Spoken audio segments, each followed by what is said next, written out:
bedah tuntas white paper Solana. Dengarkan sampai tuntas. Halo dan selamat datang kembali. Hari ini kita akan membahas sebuah ide yang pada masanya dianggap sangat radikal. Di depan kita ada white paper Solana dari tahun 2017. Dokumen ini pada dasarnya bertanya satu hal, kenapa sih blockchain itu lambat banget? Misi kita sekarang adalah membongkar jawabannya. Sebuah konsep yang mereka sebut proof of history. Dan kita akan coba urai ide rumit ini jadi sesuatu yang lebih gampang dicerna. Pertanyaan kuncinya sederhana aja. Gimana kalau blockchain itu punya jam? Jam universal yang disetujui semua orang. Apa dampaknya ke kecepatan? Nah, pertanyaan itu beneran langsung menusuk ke jantung masalah skalabilitas blockchain waktu itu. Coba kita ingat lagi situasinya. Jaringan seperti Bitcoin atau Ethereum kan, pada dasarnya nggak punya jam. Setiap komputer, setiap node, jalan pakai jamnya sendiri-sendiri. Dan itu pasti bikin kacau kan? Bisa setuju soal urutan transaksi kalau mereka semua melihatnya dalam waktu yang beda-beda tipis. Harus ada banyak komunikasi bolak-balik, semacam perdebatan digital. Dan proses inilah yang bikin semuanya jadi lambat. Dokumen ini nggak coba memperbaiki sistem yang ada, tapi membangun fondasi baru. Idenya, kalau kita bisa menciptakan bukti waktu yang tercatat secara kriptografis di dalam ledger, semua perdebatan itu bisa kita pangkas. Oke, memangkas perdebatan dengan jam yang tidak bisa diperdebatkan. Saya suka itu. Mari kita mulai dari dasarnya. Gimana caranya membangun jam ini dari nol? Dokumennya pakai analogi fungsi hash kan ya? Betul sekali. Bayangkan Anda punya mesin pengacak digital yang super canggih, SA256 misalnya. Oke. Anda masukkan kata kucing, keluarannya serangkaian karakter acak. Anda masukkan lagi kata kucing, keluarannya pasti sama persis. Tapi kalau diubah sedikit aja, misalnya jadi kucing titik, keluarannya bakal beda total, nggak bisa ditebak. Nah, proof of history ini memakai properti itu secara berulang-ulang. Ambil data acak, masukkan ke mesin itu, dapat hash pertama. Lalu, hash pertama itu Anda jadikan input baru untuk menghasilkan hash kedua. Oh, jadi output jadi input lagi, terus-menerus. Tepat, diulang terus jutaan kali per detik. Dan karena setiap hash yang baru itu bergantung sepenuhnya sama hash sebelumnya, jadi nggak bisa curang dong ya? Nggak bisa langsung lompat ke hash ke 1 juta tanpa menghitung semuanya satu persatu? Persis. Ini menciptakan rantai yang tak terputus. Rantai yang bisa diverifikasi siapa saja. Proses ini pada dasarnya memaksa adanya urutan. Dan karena setiap perhitungan butuh waktu nyata, meskipun sangat-sangat singkat, rantai ini jadi penanda waktu yang berlalu. Jumlah pengulangan atau count di samping setiap hash itu, nah itulah penanda waktunya. Jadi kita mungkin nggak tahu persis jam berapa hash ke-500 dibuat, tapi kita tahu pasti itu terjadi sebelum hash ke-1000. Betul. Dokumen ini menyebutnya mengkodekan perjalanan waktu yang nir kepercayaan ke dalam sebuah ledger. Inilah jamnya Solana. Tunggu sebentar. Jadi inovasi kuncinya bukan cara baru memilih blok, tapi menciptakan bukti waktu itu sendiri. Ini seolah-olah blockchain lain mencoba membangun gedung tanpa penggaris, dan Solana justru fokus bikin penggarisnya dulu. Penggaris yang sempurna. Analogi yang pas sekali. Mereka sadar masalah utamanya adalah sinkronisasi waktu. Daripada pusing-pusing menyelesaikan sinkronisasi di lapisan atas dengan konsensus yang rumit, mereka menyelesaikannya di level paling dasar. Jamnya dibangun langsung ke dalam struktur datanya.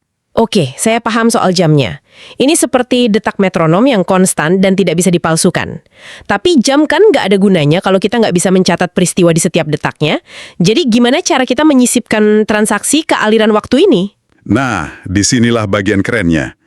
Metronom itu nggak pernah berhenti, Anda hanya menyisipkan pesan Anda di antara detakannya.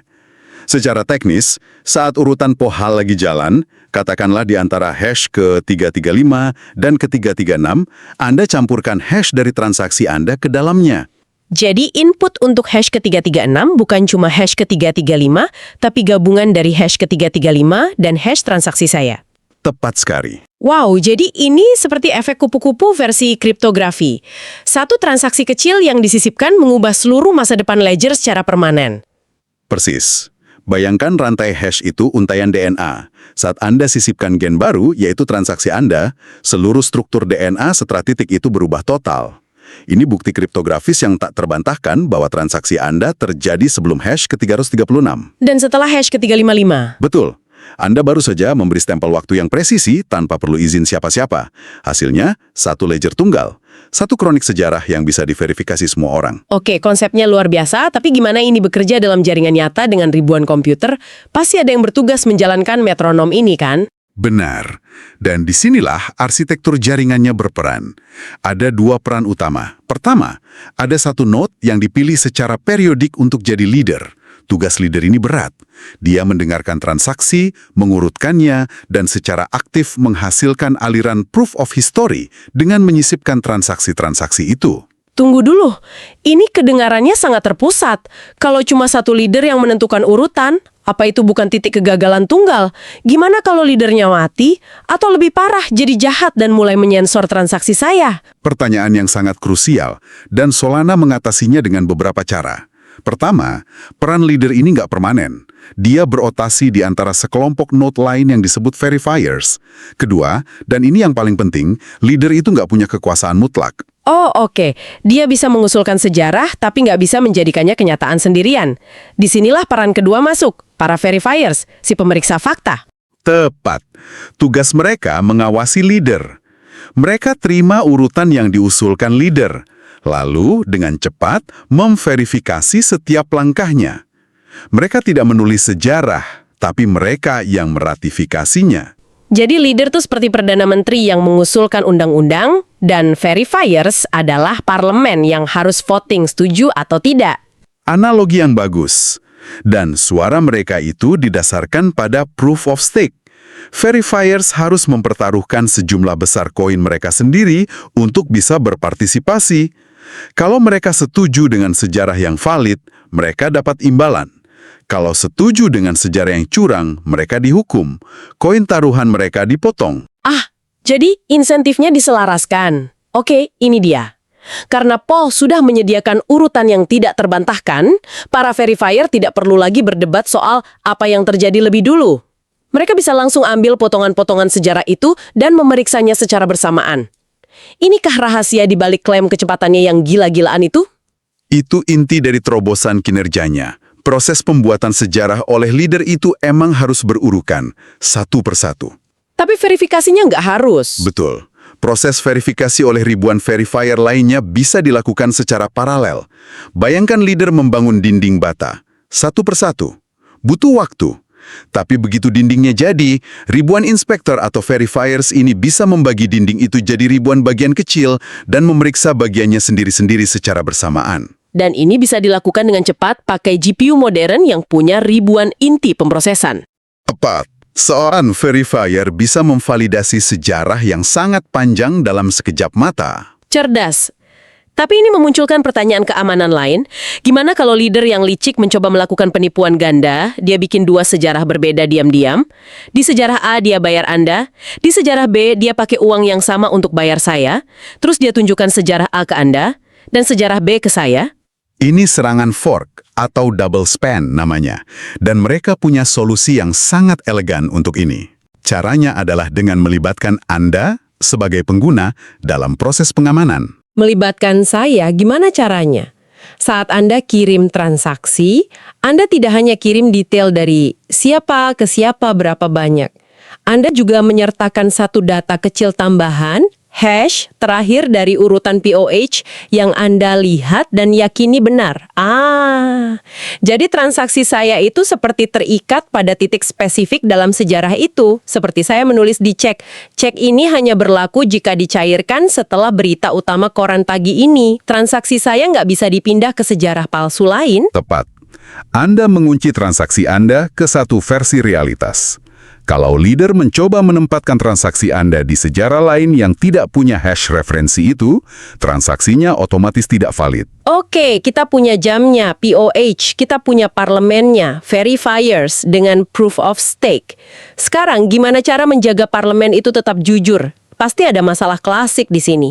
Apa yang mencegah verifiers jadi malas? Kan lebih gampang setuju saja sama apa kata leader dan tetap dapat imbalan. Benar, ini masalah insentif yang serius. Masalah penumpang gratis.